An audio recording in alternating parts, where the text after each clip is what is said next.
తొలగించిన గర్భిణీ స్త్రీల వసతి గృహ సిబ్బందిని వెంటనే విధుల్లోకి తీసుకోవాలి. గిరిజన సంఘం నాయకులు మోకాళ్లతో నిరసన చేపట్టిన గర్భిణీ స్త్రీల వసతి గృహం సిబ్బందికి మద్దతు తెలిపిన గిరిజన సంఘాలు.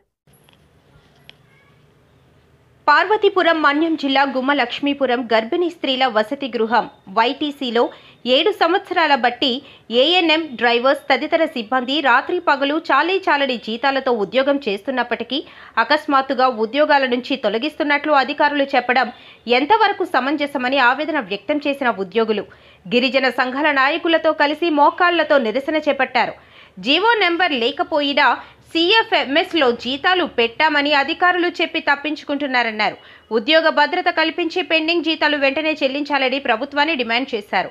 అనంతరం టీఆర్ఎఫ్ రాష్ట్ర అధ్యక్షుడు రొబ్బా లోవరాజు మాట్లాడుతూ తొలగించిన గర్భిణీ స్త్రీల వసతి గృహ సిబ్బందిని వెంటనే విధుల్లోకి తీసుకుని ఉద్యోగ భద్రత కల్పించాలన్నారు. ఎటువంటి నోటీసులు ఇవ్వకుండా ఉద్యోగాల నుంచి చిరు ఉద్యోగులను తొలగించడం అన్యాయమన్నారు.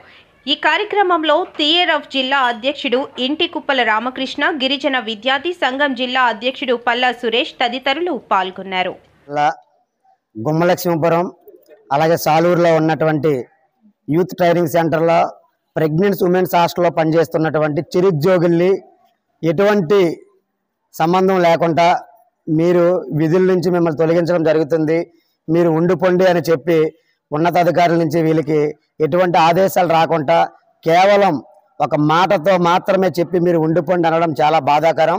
ఎందుకంటే భారతదేశంలో ఎక్కడా లేనటువంటి ఒక సేవా దృక్పథంతో ఇక్కడ ఉన్నటువంటి మా గిరిజన బిడ్డలకి సేవ చేయాలనే ఒక ఉద్దేశంతో ఇక్కడ స్థానికంగా ఉన్నటువంటి స్టాఫ్ అందరూ కూడా ఒక గిరిజనులుగా మా గిరిజనులకి సేవ చేయాలనే ఒక ఉద్దేశంతో ప్రెగ్నెంట్స్ ఉమెన్స్ హాస్టల్లో ఏఎన్ఎంలు కానివ్వండి, సేపర్స్ కానివ్వండి, డ్రైవర్లు కానివ్వండి, వీళ్ళందరూ చక్కగా చేస్తున్నటువంటి పరిస్థితి. వీళ్ళు చేయడం వల్ల ఏజెన్సీ ప్రాంతంలో శిశు మరణాలు బాధితులు కానీ శిశు మరణాలు కూడా గత 7 సంవత్సరాల్లో లేవు అంటే కేవలం వీళ్ళు చేస్తున్నటువంటి సర్వీస్ వల్ల. ఇంత మంచి కార్యక్రమాన్ని అర్ధాంతరంగా మిమ్మల్ని ఇంటికి పంపించేస్తాం, మీరు ఉండిపోండి అని చెప్పడం ఇది చాలా అన్యాయము. వెంటనే దీనిపై ఉన్నతాధికారులు స్పందించి రాష్ట్ర ప్రభుత్వం దృష్టిలో కూడా పెట్టి వీళ్ళకి ప్రత్యేకమైన బడ్జెట్ కూడా కేటాయించి ఈ యొక్క వసతి గృహాలను కంటిన్యూ చేసి ఈ వసతి గృహాల్లో ఇప్పటి వరకు ఎవరైతే పని చేస్తున్నారో వాళ్ళనే కంటిన్యూ చేసి వాళ్ళకి జీతాలు కూడా సక్రమంగా ఇవ్వాలని చెప్పి మేము కోరుకుంటున్నాం. ఎందుకంటే వీళ్ళకి మానియండి, మీరు ఉండిపోండి, మళ్ళీ బడ్జెట్ వచ్చినట్టు మీకు చెప్తాము అంటే అది నమ్మశక్యంగా అయినటువంటి విషయము. కాబట్టిగా వీళ్ళని కంటిన్యూ చేయాలి, నెలవారీ జీతాలు కూడా చక్కగా ఇవ్వాలని చెప్పి మేము గిరిజన సంఘ నాయకులుగా మేము కోరుకుంటున్నాం. నమస్కారం అండి, నా పేరు శాంతి సుధా. నేను గుమ్మలక్ష్మీపురం గర్భిణీ వసతి గృహంలో గత 7 సంవత్సరాలుగా ఏఎన్ఎంగా విధులు నిర్వర్తిస్తున్నాను. మేము జీతం కోసమని ఎన్నిసార్లు ఐటీడీఏకి, కలెక్టర్ ఆఫీస్కి, గ్రీవెన్స్లకి ఎన్నిసార్లు దరఖాస్తులు పెట్టినా కూడా మీకంటూ మీ జాబుకి జీవో లేదు అని ప్రతిసారి ఏ అధికారి, ఏ కలెక్టర్ గారు వచ్చినా, పీఓ గారు వచ్చినా, ఏ డిప్యూటీ కానీ, డిఎంహెచ్ఓ కానీ ఎవరి దగ్గరికి వెళ్ళినా కూడా మీ జాబ్ కంటూ జీవో లేదని మరి 7 సంవత్సరాల నుంచి మమ్మల్ని ఎలాగండి పని చేయించుకుంటున్నారు. లేదు, జీవో లేనప్పుడు జీవో ఉన్న పోస్ట్కి మాకు ఎక్కడికైనా వెయ్యండి, మేము ఏ కొండ మీదకి వెళ్ళే.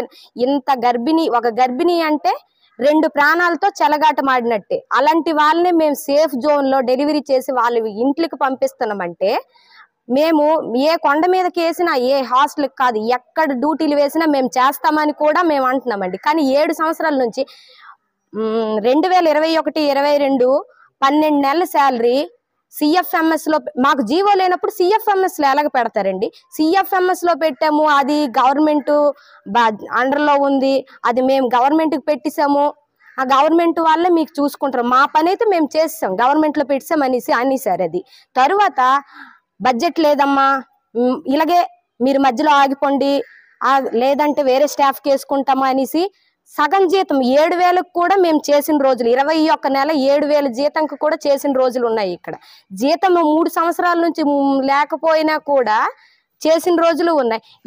ఈ 3 సంవత్సరాలు పని చేసిన వాళ్ళము ఈ 3 నెలలే మేము ఓపిక పట్టి పని చేయలేమండి.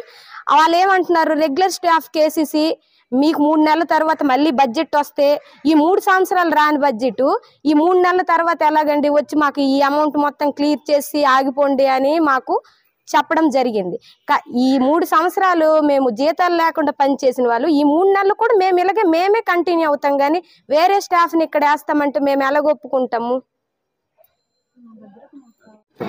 సార్, గత 7 సంవత్సరాలుగా మేము ఇక్కడ పని చేస్తున్నప్పటికీ కూడా మా పనిని గుర్తించట్లేదు సార్. గుర్తించక నెలకి వేతనాలు కూడా చెల్లించకపోవడం వల్ల మేము చాలా ఇబ్బందుల్లో మేము ఉన్నాం సార్. రూమ్ రెంట్లు కట్టుకోలేక చిన్నపిల్లలతోని చాలా ఇబ్బందులు పడుతున్నాం సార్. మమ్మల్ని దయచేసి నెలకి జీతం ఇప్పిస్తారని మేము కోరుచున్నాం సార్. మా ఉద్యోగ భద్రత లేదు సార్. గత 7 సంవత్సరాలుగా మేము పనిచేస్తున్నప్పటికీ కూడా మాకు ఉద్యోగ భద్రత లేకపోవడము, మా కుటుంబాలతో మేము చాలా ఇబ్బందులు పాలవుతున్నాం సార్. మాకు దయచేసి మాకు ఉద్యోగ భద్రత అనేది మాకు కల్పించండి. ఇంత సేవ చేస్తున్నప్పటికీ కూడాను మాకు నెలకి వేతనం లేకపోయేసరికి మేము చాలా ఇబ్బందులు అవుతున్నాము.